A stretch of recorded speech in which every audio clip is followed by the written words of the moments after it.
गेल्या काही दिवसांपासून कोल्हापुरातलं नांदडी गाव आणि या गावातली महादेवी उर्फ माधुरी हत्ती यांची अख्ख्या महाराष्ट्रभर चर्चा आहे। कोल्हापूरच्या शिरोळ तालुक्यातील नांदडी गावच्या स्वस्ती श्री जिनसेन भट्टारक पट्टाचार्य महास्वामी संस्थान या जैन मठामध्ये महादेवी हत्तीसह गेल्या 30 वर्षापेक्षा जास्त काळ वास्तव्य होतं। पण पेटा संस्थेने दाखल केलेल्या तक्रारीनंतर महादेवी हत्तीची रवानगी गुजरात मधील वंतारा प्राणी कल्याण केंद्रात करण्याचा निर्णय उच्च न्यायालयाने दिला।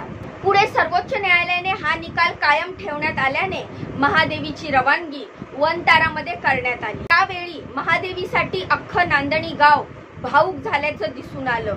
मग वंताराचे मालक अंबानीच्या जिओवर बहिष्कार टाकण्याचा निर्णयही घेण्यात आला। फक्त नांदणी गावच नाही तर अख्ख्या कोल्हापुरातून महादेवी हत्तीणीसाठी लोकांनी तीव्र भावना व्यक्त केल्या।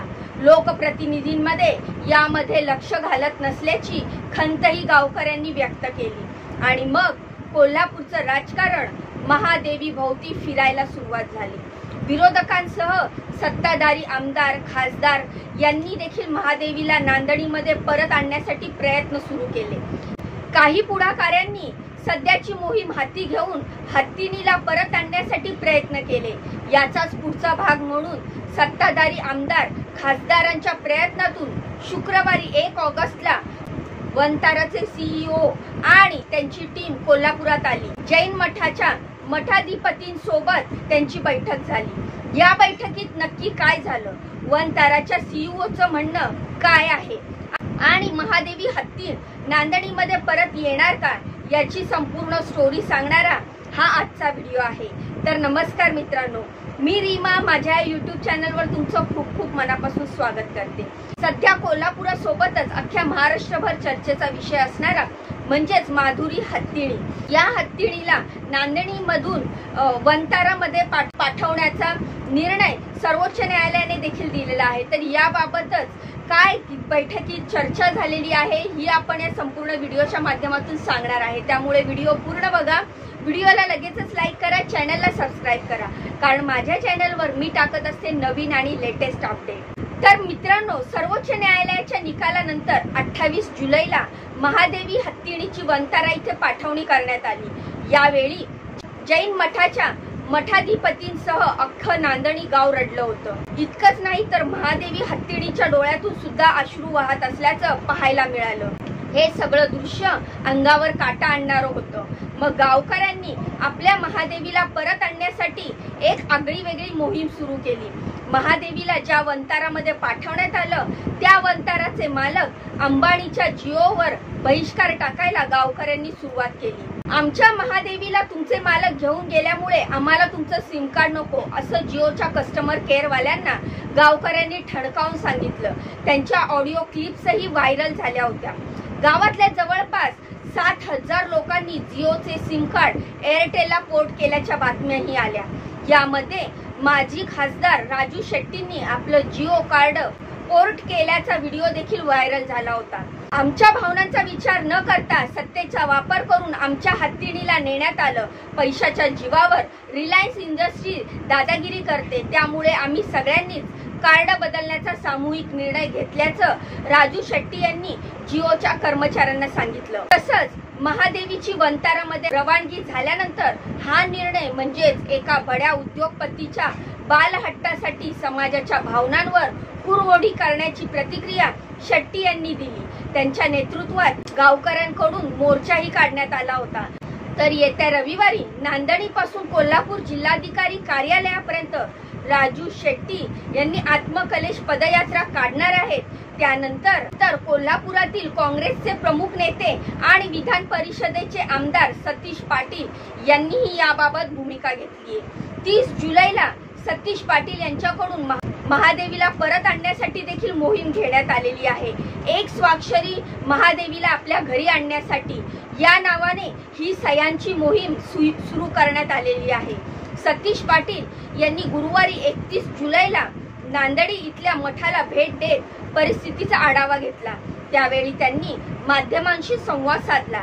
गेल्या अनेक वर्षापासून याबाबत कोर्टात केस सुरू होती, पण आता हे वेगळ्या पद्धतीनं काहीतरी षडयंत्र सुरू असल्याचं मला वाटायला लागलंय। पेटननं HPC कडे अर्ज केलाय आणि त्या अर्जातच सगळं काही सांगितलंय। ही हत्तीण गुजरातला हलवली पाहिजे, इथूनच शंकेला सुरुवात होते। 21 जुलैला माझ्याकडे पहिल्यांदा नांदणीचं शिष्टमंडळ आलं, त्याच वेळी मी माझी भूमिका घेतली। आमची भूमिका ही समाज हत्ती आणि मठाच्या बाजूची आहे। त्यासाठी आम्ही आता सह्यांची मोहीम हाती घेतलेली आहे। त्याला लाखो लोकांनी देशभरातून प्रतिसाद दिलाय। त्यामुळे या सह्यांच्या माध्यमातून आम्ही राष्ट्रपतींना निवेदन देणार आहोत आणि आम्हाला आमची हत्तीण परत द्यावी अशी मागणी आम्ही करणार असल्याचं सतीश पाटील यांनी म्हटलेलं आहे। गुरुवारी रात्री सतीश पाटील यांनी ट्विट करत महादेवी हत्तीणीला परत आणण्यासाठी 24 तासात 1,25,353 लोकांनी सह्या केल्याचं सांगितलंय। शुक्रवारी रात्री 8 वाजेपर्यंत ही सह्यांची मोहीम सुरू राहणार आहे। नांदणी मठाचे स्वामीजी यांच्या हस्ते या सह्यांच्या सर्व फॉर्मचे शनिवारी सकाळी 10 वाजता नांदणीमध्ये पूजन होईल। शनिवारी 2 ऑगस्टच्या दुपारी 1 वाजता कोल्हापुरातील रमणमाळा पोस्ट ऑफिस मधून स्पीड पोस्ट द्वारे हे सर्व फॉर्म राष्ट्रपती कार्यालयाकडे पाठवण्यात येतील असं देखील पाटील साहेबांनी जाहीर केलेलं आहे।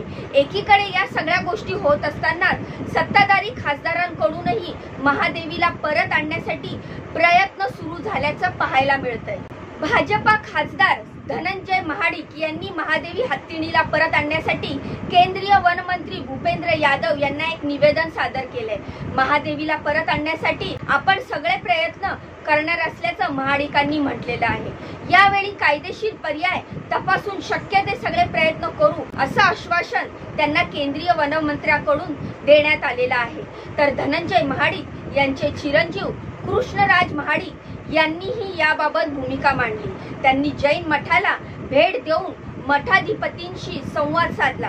तसंच माधुरी हत्तीणीच्या आठवणी अजूनही जिवंत आहेत। माधुरीचं मठाशी नातं केवळ प्राण्यांपुरतं मर्यादित नसून ती श्रद्धा आणि माणुसकीचं प्रतीक होती। तिला परत आणण्यासाठी सगळ्यांचीच इच्छाशक्ती इतकी प्रबळ आहे की ती परत येणारच आहे असं कृष्णराज महाडिक यांनी सांगितलंय।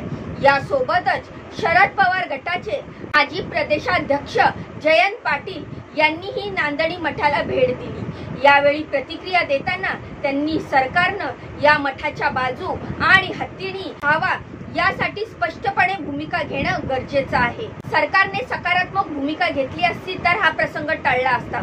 सुप्रीम कोर्टाकडून सकारात्मक निकाल मिळाला नसेल तर राष्ट्रपतींनी यात हस्तक्षेप केला तर न्याय मिळू शकेल अशी आमची अपेक्षा आहे असं जयंत पाटील यांनी म्हटलंय। दरम्यान या सगळ्यामध्ये हातकणंगलेचे शिंदे गटाचे खासदार धैर्यशील माने यांनी खासदार श्रीकांत शिंदे यांची दिल्लीमध्ये भेट घेत याबद्दल माहिती दिली। तसंच जैन समाजाच्या शिष्टमंडळाने कोल्हापूर दौऱ्यातही श्रीकांत शिंदे याबाबत माहिती दिली होती। त्यानंतर थेट वंताराच्या अनंत अंबानींची संपर्क साधत श्रीकांत शिंदे यांनी सगळ्याची पार्श्वभूमी सांगितली। त्यानंतर वंताराचे CEO आणि मी स्वतः नांदणी मठाला भेट देणार असल्याचं धैर्यशील माने यांनी सोशल मीडियाद्वारे सांगितलं। त्यानंतर शुक्रवारी दुपारी वंताराचे CEO विहान कर्णी आणि त्यांच्या टीमसह खासदार धैर्यशील माने आणि धनंजय महाडिक हे कोल्हापुरात दाखल झाले। कोल्हापूर विमानतळावर असताना तिथे पोलीस अधीक्षक योगेश कुमार गुप्ता यांच्याशी त्यांनी चर्चा केली। कायदा आणि सुव्यवस्थेचा प्रश्न निर्माण होण्याची भीती असल्याने त्यांनी नांदणीमध्ये जाऊ नये अशी विनंती त्यांना पोलीस प्रशासनाकडून करण्यात आली। त्यामुळे नांदणी मठाचे मठाधिपती यांना कोल्हापुरामध्ये बोलवण्यात आलं। त्यानंतर मठाधिपती आणि वंताराचे CEO विहान कर्णी यांच्यात दुपारपर्यंत चर्चा झाली। जिल्हाधिकारी कार्यालयात ही बैठक पार पडली। नांदणी मठाचे महाराज आणि वंताराचे CEO यांच्यात झालेल्या बैठकीमध्ये मठाची हत्तीण वंतारामध्ये नेण्यामध्ये आपली कोणतीही भूमिका नाही। जे काही झालंय ते सर्वोच्च न्यायालयाच्या आदेशानंतर झाल्याचं वंताराच्या CEO यांनी म्हटलंय। त्यामुळे जर सर्वोच्च न्यायालयाचे आदेश आले तर वंताराकडून माधुरी हत्तीण परत देण्यात येईल। नांदणी मठानं सर्व कायदेशीर बाबी पूर्ण कराव्या। वंतारा त्यासाठी सर्व ते सहकार्य करेल। हवं असल्यास नांदडीच्या मठामध्ये वंताराचे एक युनिट सुरू करू अशी भूमिका देखील वंताराच्या सीईओंनी बैठकीमध्ये मांडली। दरम्यान या बैठकीनंतर मठाधिपती तिथून नाराज होऊन बाहेर पडल्याच्या चर्चा झाल्या। प्रसार माध्यमांशी कोणताही संवाद न साधता मठाधिपती तिथून निघून गेले। तेव्हा जिल्हाधिकारी कार्यालयाबाहेर माधुरी हमारी जान है अशी घोषणाबाजी गावकऱ्यांकडून करण्यात आली होती। या बैठकीनंतर राज्याचे आरोग्य मंत्री आणि कोल्हापूरचे पालकमंत्री प्रकाश आंबेडकर यांनी माध्यमांशी संवाद साधला। महादेवी हत्तीणीला वंतारात नेल्यावर कोल्हापूरच्या दोन्ही खासदारांनी केंद्रीय वनमंत्र्यांबरोबर संपर्क केला। त्याचबरोबर वंताराच्या सर्व संबंधित सीईओ आणि त्यांच्या अधिकाऱ्यांना सुद्धा विनंती केली। त्यानंतर नांदडीचे मठाधिपती आणि वंताराचे सीईओ यांची बैठक झाली। या बैठकीमध्ये सकारात्मक चर्चा झाली। या तासाभराच्या चर्चेमध्ये दोन्ही बाजूने आपापल्या पद्धतीने भूमिका स्पष्ट करण्यात आल्या। आपल्या सगळ्या कोल्हापूरकरांच्या भावना वंताराला दोन्ही खासदारांनी सांगितल्या। त्यानंतर त्यांचं म्हणणं इतकंच आहे की सुप्रीम कोर्टाच्या आदेशानं आपल्याकडची महादेवी हत्तीण त्यांच्याकडे सुपूर्द झाली आहे। त्यांच्यातला त्याचा रोल शून्य आहे। वंताराच्या अधिकाऱ्यांनी सांगितलं की आपण या संदर्भात सुप्रीम कोर्टाच्या ज्या काही लीगल प्रोसेस असतील त्या लीगल प्रोसेस करा।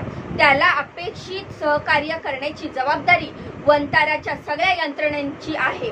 आता भाग दुसरा आहे की या सगळ्यात आपल्या सगळ्यांना अपेक्षित आहे की कोणत्याही परिस्थितीत आपली महादेवी हत्तीण परत यायला पाहिजे। सगळ्या जनमानसांची भावना लक्षात घेऊन शासनाच्या माध्यमांकडून आम्ही सगळे सुप्रीम कोर्टात ताकदीने प्रयत्न करतोय। पण जेव्हा एखाद्या गोष्टीत सुप्रीम कोर्ट निर्णय घेतं तेव्हा फक्त जनभावना महत्त्वाची नसते, जनभावने इतकीच लीगल प्रोसेसही महत्त्वाची असते। लीगल प्रोसेस करणंही गरजेचं आहे असं आंबेडकरांनी स्पष्ट केलं। एकंदरीत आता महादेवी हत्तीणीला परत आणण्यासाठी गल्लीपासून दिल्लीपर्यंत वेगाने सूत्र हल्ल्याचं पाहायला मिळते। पण या सोबतच स्थानिकांमध्ये लोकप्रतिनिधींबाबत नाराजीचा सूर असल्याची चर्चाही आहे। महादेवी हत्तीणी याबाबत कोल्हापुराच्या पुढाकारांनी सुरुवातीपासूनच ठाम भूमिका न घेतल्याचं गावकऱ्यांचं म्हणणं आहे।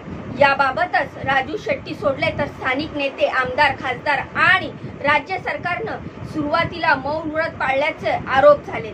पण आता हा मुद्दा फक्त हत्तीणीपुरता मर्यादित राहिला नसून तो लोकभावनेचा विषय झाल्याने यावरून राजकीय डाव साधण्यासाठी पुढाकारांनी हालचाली सुरू केल्याच्या टीकाही केल्या जात आहेत। आता महादेवीला परत आणण्यात कायदेशीर अडथळा मोठा आहे, कारण हा निकाल सुप्रीम कोर्टाकडून देण्यात आलाय। आता राष्ट्रपतींना यात हस्तक्षेप करण्याची मागणी करण्यात येत असल्यामुळे याबाबत वेगळा निर्णय होण्याची आणि महादेवी परत येण्याची आशा व्यक्त केली जाते। तुम्हाला या सगळ्याबाबत काय वाटतं? महादेवीला परत आणणं शक्य आहे का? याबद्दल तुमच्या काय प्रतिक्रिया आहेत? मला कमेंटच्या माध्यमातून नक्की सांगा। महादेवी परत यावी अशी माझी तर इच्छा आहे। तुमची इच्छा आहे का? मला कमेंट करून नक्की सांगा। या पूर्ण घटनेबद्दल, या पूर्ण व्हिडिओबद्दल तुमच्या ज्या प्रतिक्रिया आहेत त्या देखील मला कमेंट करा। तर हा व्हिडिओ कसा वाटला जाण्याआधी मला कमेंट करून सांगा। व्हिडिओला लाईक करा, चॅनलला सबस्क्राईब करा। भेटूया पुढच्या व्हिडिओमध्ये अशीच महत्त्वपूर्ण, दमदार आणि लेटेस्ट अपडेट घेऊन। तोपर्यंत स्वतःची काळजी घ्या। बाय बाय आणि नमस्कार।